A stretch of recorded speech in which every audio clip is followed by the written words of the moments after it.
que não seja registrada é pessoa. Não é o registro que faz dela pessoa. Não é o registro. Nem é o registro que faz dela cidadão. Muitas vezes, Estados polícia, de facto, essas pessoas é como se não existissem. Só existiam quando cometiam um crime. Aí eram presas. Já não dizia, não, foi cometido por uma não pessoa, por isso não há crime sequer. Não, aí já ele é pessoa porque cometeu crime. E então passa a ser pessoa. O que eu quero dizer é que o registro não é constitutivo das associações. O registro torna as associações, eu iria dizer legais, mas não é verdade também, porque sendo elas constituídas à luz da Constituição, a partir do momento que são constituídas, são legais. O registro apenas torna as associações, habilita as associações para o trânsito jurídico habitual. Mas, de qualquer maneira, indo de encontro à pergunta, seguramente a Assembleia Nacional não iria aceitar a proposição legislativa de uma organização que não tivesse registro. Isso já sabemos que seria o pretexto para... E mesmo antes da questão do registro, tem uma questão a priori. Enquanto não for regulamentado, também não aceita. Essa é uma questão de fato. Não, mas isso é a maneira que eles encontraram de subverter a Constituição. Não é? Enquanto não porque cidadão... não só não regulamentam, quando regulamentam, alteram a Constituição. Essa história da comunicação para a manifestação, durante muito tempo, foi entendido como uma autorização. E o governador dizia, não autorizo. Não tem que autorizar ou deixar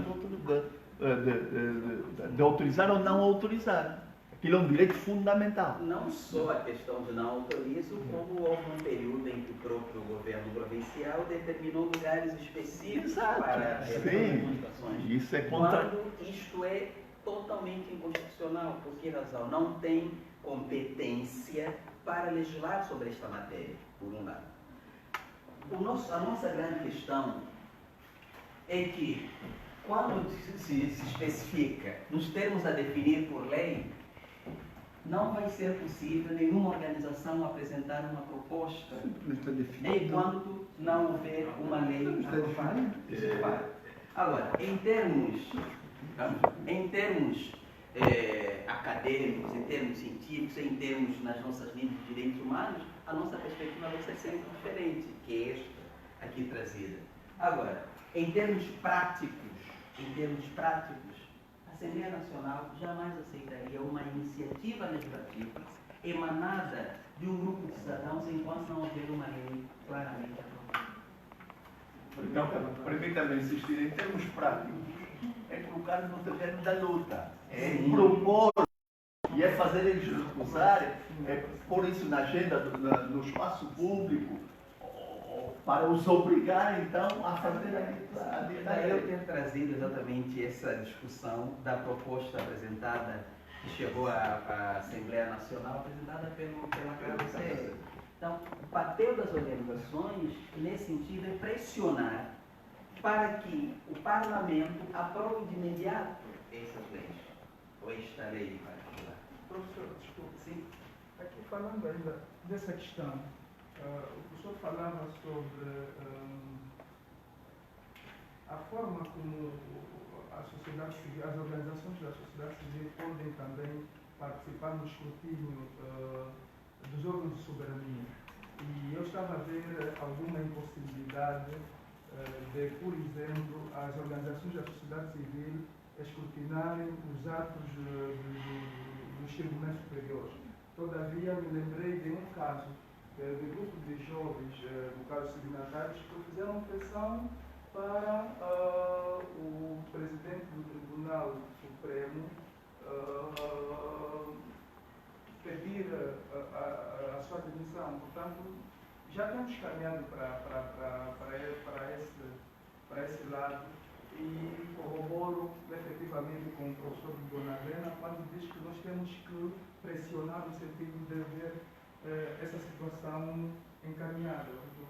Mas isso não é apenas a pressão é um dos mecanismos, mas há outros mecanismos de monitoria. Professor, eu gostaria de acrescentar aqui na questão da consciência coletiva. As organizações da sociedade civil não conseguem também desenvolver isso e faz com que cada um vai lutando no seu canto, vai fazer as coisas e ninguém quer bater de frente com o regime porque sabe que não vão ter o caminho dificultado.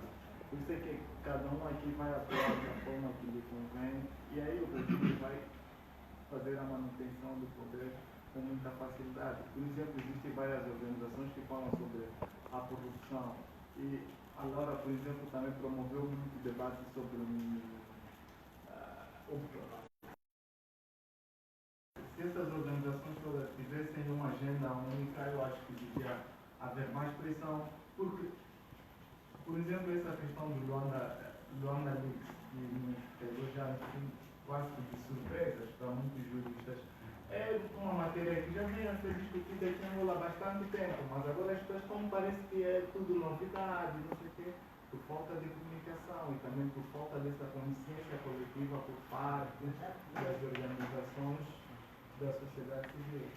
Uma das maiores conquistas que eu tenho dito do regime que nos governa é ter colocado pelo menos dois elementos fundamentais sobre nós.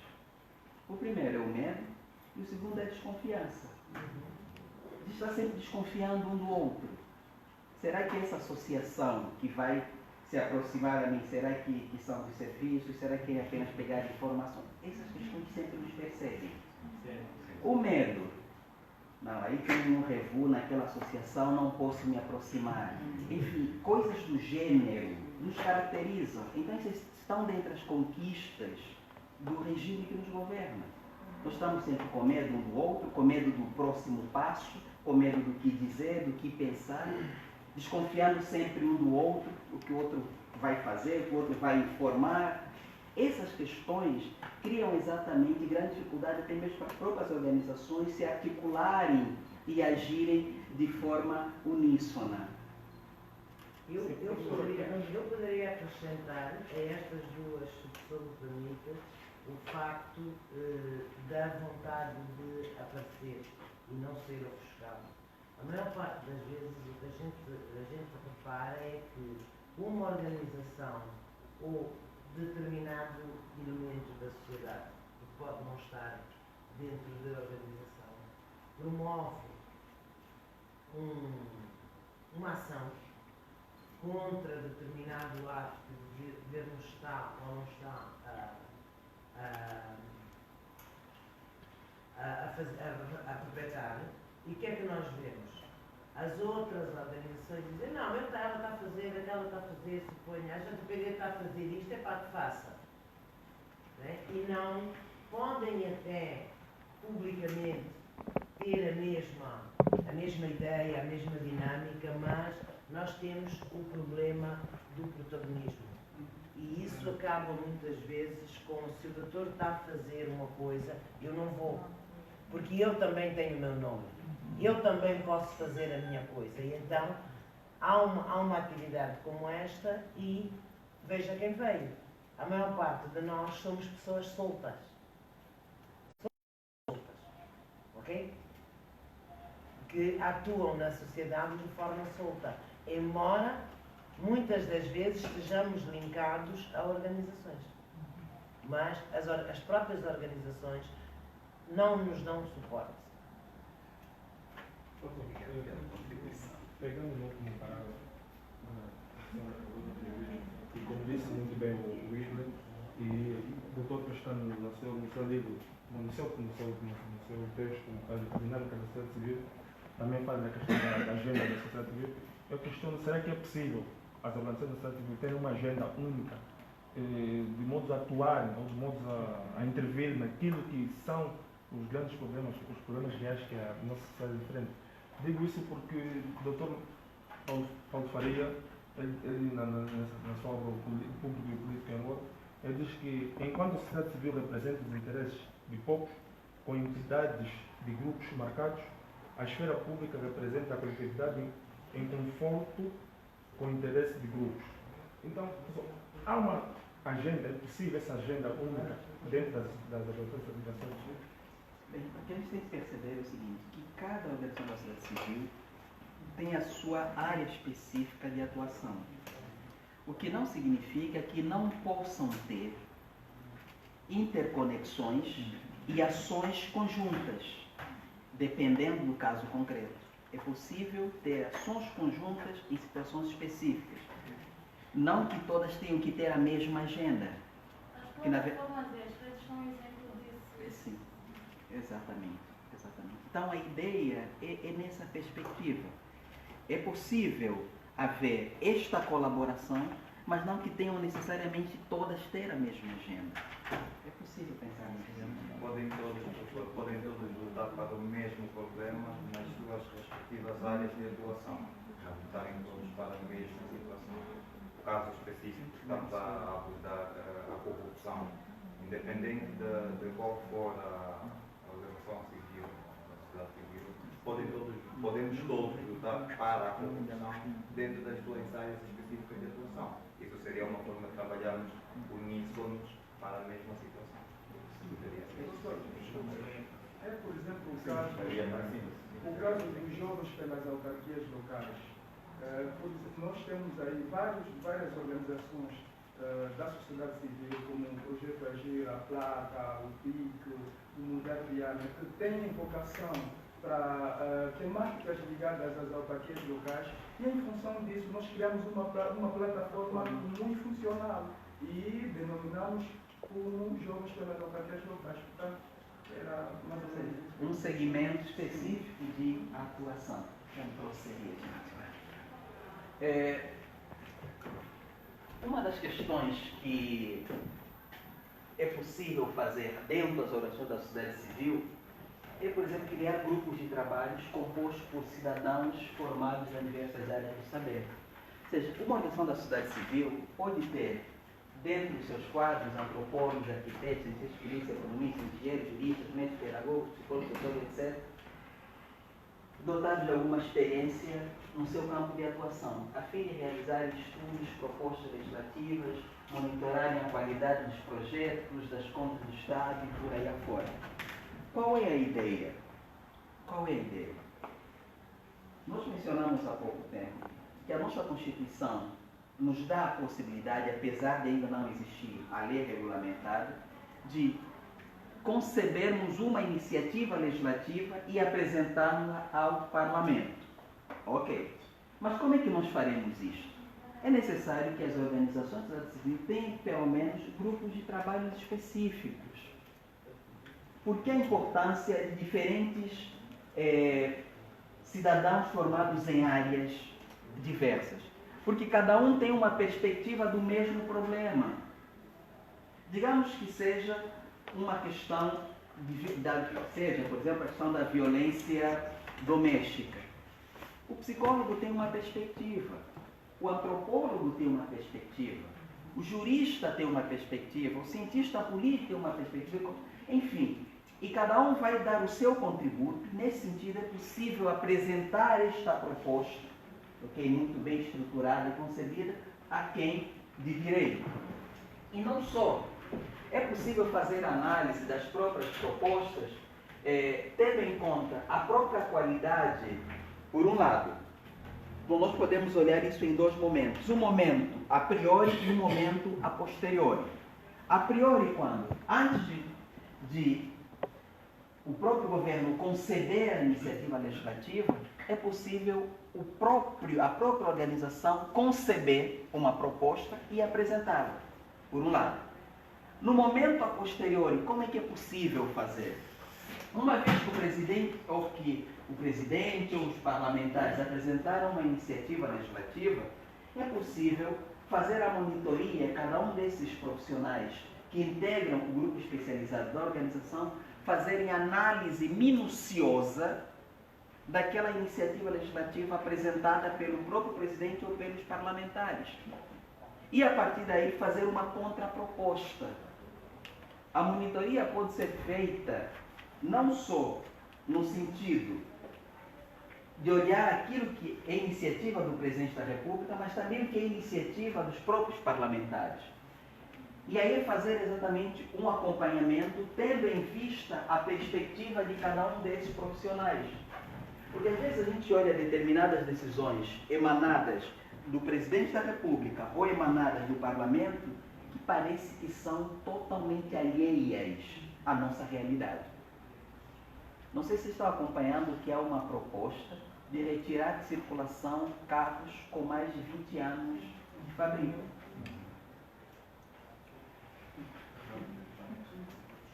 Será que... Corolas. Diga. Os famosos Corolas. Dentro do nosso contexto, qual seria o impacto disso? Eles compraram carros nos estados deles. Mas com que dinheiro? Com o custo de vida nas alturas. E os salários não acompanham esse custo de vida. Eu aceitaria que esta proposta fosse até implementada, porque realmente os carros com determinada idade são prejudiciais ao meio ambiente. Sim. Se tivéssemos uma rede de transportes públicos aceitável. Agora, nesta fase está-se a implementar, é a mesma coisa que aquela história de não se poder importar carros de segunda mão com mais de X anos. Não deu certo, porque neste momento em Angola, cada cidadão necessita de ter o seu carro. Cada cidadão. E aí quais são as consequências disso? Exatamente a falta de estudos do gênero cria esse descompasso entre a proposta governativa e a realidade para onde eles concedem esta proposta.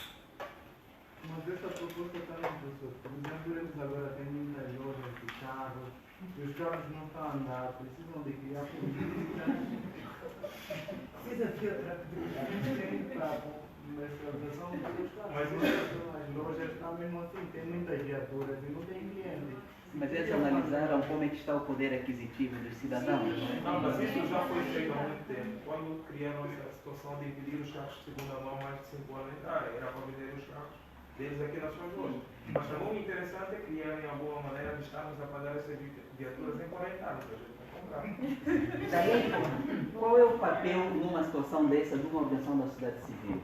Fazer exatamente um estudo do impacto desta decisão e apresentar o resultado desse enquanto ainda a estudo. proposta. Exato. Mas não nos é permitido.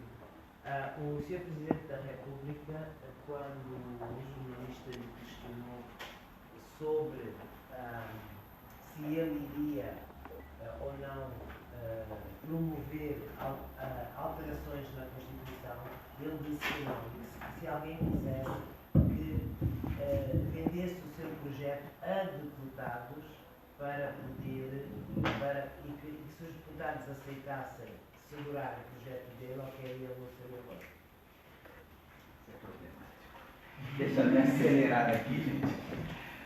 Definir o órgão de soberania ou órgão de administração do Estado a ser monitorado e delimitar a área temática que a organização da sociedade civil ou os grupos especializados realizarão a monitoria. É possível ter, por exemplo, uma organização da sociedade civil que crie grupo para analisar, por exemplo, a produção legislativa da Assembleia Nacional. Ou então, criar um grupo para analisar, por exemplo, mesmo no âmbito da Assembleia Nacional, para analisar a qualidade dos deputados que nós temos. Por exemplo, a frequência, a qualidade das explanações. Enfim, é possível fazer monitoria nessa perspectiva. Mas não se pode pegar e abrir para todos. É importante que defina-se quais são os órgãos de soberania ou então quais são as administrações do Estado que serão analisadas. Ou quais são as áreas temáticas que serão analisadas. Aqui nós temos, por exemplo, dois exemplos. Um da realidade brasileira e da realidade moçambicana. Do Brasil, a Transparência Brasil, e de Moçambique, o Fórum de Monitoria do Orçamento.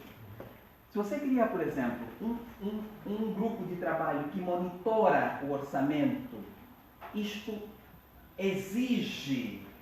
Vamos tentar criar um exemplo específico. Digamos que no Orçamento Geral do Estado, de 2019 foram alocados, sei lá, para a área habitacional mais de 33 mil milhões de kwanzas. Este grupo de trabalho vai acompanhar exatamente como é que aquele valor foi alocado em cada um dos projetos e, ao mesmo tempo, apresentar de forma paralela uma cotação alternativa, o que força o governo a ter que parar com forjar aquelas falsas cotações, aqueles preços sobrefaturados, no sentido de eles terem que se adequar a um resultado muito mais próximo da realidade. Então é imperativo que as organizações possam fazer essa monitoria no sentido de prevenir a corrupção. Um outro aspecto que, por exemplo, a Transparência Brasil faz